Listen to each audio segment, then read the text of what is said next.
നിങ്ങളുടെ ഫോണിൽ ഒരുപാട് ആപ്ലിക്കേഷൻസ് ഉണ്ട്. ഓരോ ആപ്ലിക്കേഷനും ഇടയ്ക്കിടയ്ക്ക് ഇങ്ങനെ അപ്ഡേറ്റ് വന്നുകൊണ്ടിരിക്കും, പുതിയ പുതിയ ഫീച്ചറുകൾ വന്നുകൊണ്ടിരിക്കും. ഇങ്ങനെ പുതിയ പുതിയ ഫീച്ചറുകൾ വരുന്നത് നിങ്ങൾക്ക് പെട്ടെന്ന് കിട്ടണം.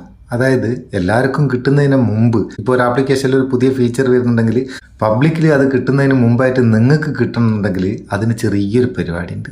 പ്ലേ സ്റ്റോറിൽ തന്നെ ചെറിയൊരു സെറ്റിങ്സ് ഉണ്ട്, അതൊന്ന് ഓണാക്കി വെച്ചാൽ മതി. അതെന്താ സെറ്റിങ്സ് എന്നൊന്ന് കാണിച്ചു തരാം. ഒരു സീക്രട്ട് സെറ്റിങ്സ് ആണ്. നമുക്ക് പ്ലേ സ്റ്റോർ തുറക്കാം. പ്ലേ സ്റ്റോർ തുറന്നിട്ട് മേലെ പ്രൊഫൈൽ ബട്ടൺ ഉണ്ട്, അത് ക്ലിക്ക് ചെയ്യുക. ക്ലിക്ക് ചെയ്ത് താഴെ ഭാഗത്തേക്ക് പോയാൽ ഇവിടെ സെറ്റിങ്സ് ഉണ്ട്, അതൊന്ന് ഓപ്പൺ ചെയ്യുക. ഓപ്പൺ ചെയ്താൽ ഇവിടെ ഏറ്റവും താഴെ എബൌട്ട് ഉണ്ടാവും, അതൊന്ന് ക്ലിക്ക് ചെയ്താൽ താഴെ ഭാഗത്ത് പ്ലേ സ്റ്റോർ വേർഷൻ എന്ന് കാണും. അതിൽ കുറച്ച് പ്രാവശ്യം ഇങ്ങനെ ക്ലിക്ക് ചെയ്യുക. അന്നേരം നിങ്ങൾ ഡെവലപ്പറായി എന്നുള്ള ഒരു പോപ്പപ്പ് വരും. അതിനുശേഷം ഏറ്റവും മേലുള്ള ജനറൽ ക്ലിക്ക് ചെയ്യുക. ക്ലിക്ക് ചെയ്താൽ താഴെ ഭാഗത്തേക്ക് പോവുക. താഴെ ഭാഗത്തേക്ക് പോയാൽ ഇവിടെ ഡെവലപ്പർ ഓപ്ഷൻ എന്നുള്ളൊരു സംഭവം കാണാം, അതൊന്ന് ഓപ്പൺ ചെയ്യുക. ഓപ്പൺ ചെയ്താൽ മേലെ തന്നെ ഒരു ബട്ടൺ ഉണ്ടാവും, ഇന്റേണൽ ആപ്പ് ഷെയറിംഗ് എന്ന് പറഞ്ഞിട്ട് അതൊന്ന് ഓണാക്കി കൊടുക്കുക. ഓണാക്കി കൊടുക്കുന്നതിൽ ഒരു പോപ്പപ്പ് വരും, ടേൺ ഓൺ കൊടുക്കുക. ഇത് ഓണാക്കി കഴിഞ്ഞാൽ ഓരോ ആപ്ലിക്കേഷനും പുതിയ അപ്ഡേറ്റ്, പുതിയ ഫീച്ചറുകൾ വരുന്നേരം നിങ്ങൾക്കത് പെട്ടെന്ന് തന്നെ കിട്ടുകയും ചെയ്യും. സംഭവം പൊളിയല്ലേ?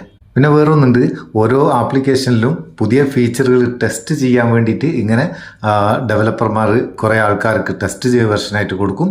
അങ്ങനെ ടെസ്റ്റ് വെർഷനായിട്ട് കൊടുക്കുന്നത് ഒരിക്കലും പൂർണ്ണമായിട്ടുള്ള ആ ഫീച്ചറായിരിക്കില്ല. അതിൽ ചിലപ്പം ബഗ്സ് വരാൻ സാധ്യതയുണ്ട്. സ്വന്തം റിസ്കിൽ ഉപയോഗിക്കുക. സംഭവം തിരിഞ്ഞിക്കുക പറഞ്ഞ് തിരിഞ്ഞോലിക്ക് തിരിയും, അല്ലാത്തൊരു നാട്ടിൽ തിരിയും. എന്തായാലും പുതിയ ഫീച്ചറുകൾ ഓരോ ആപ്ലിക്കേഷനിലും ആഡ് ആകുന്ന നേരം ഇത് ഓണാക്കി വിട്ട് കഴിഞ്ഞാൽ നിങ്ങൾക്കത് വേഗം കിട്ടും. നിങ്ങൾക്ക് ഇത് ഉപകാരമാണെങ്കിൽ ചങ്ങായിമാർക്കൊന്ന് ഷെയർ ചെയ്ത് കൊടുത്തേക്ക്. വീഡിയോ ഇഷ്ടപ്പെട്ട ഒരു ലൈക്ക് കൊടുക്കാൻ മറക്കണ്ട. നമുക്കൊരു ബൂസ്റ്റാണ്. നമുക്ക് അടുത്ത വീഡിയോയിൽ നല്ല സെഗ്മെന്റ് കാണും. നിങ്ങൾ സ്വന്തം മുത്തൂസ് മെപ്പയോ. Thank you so much.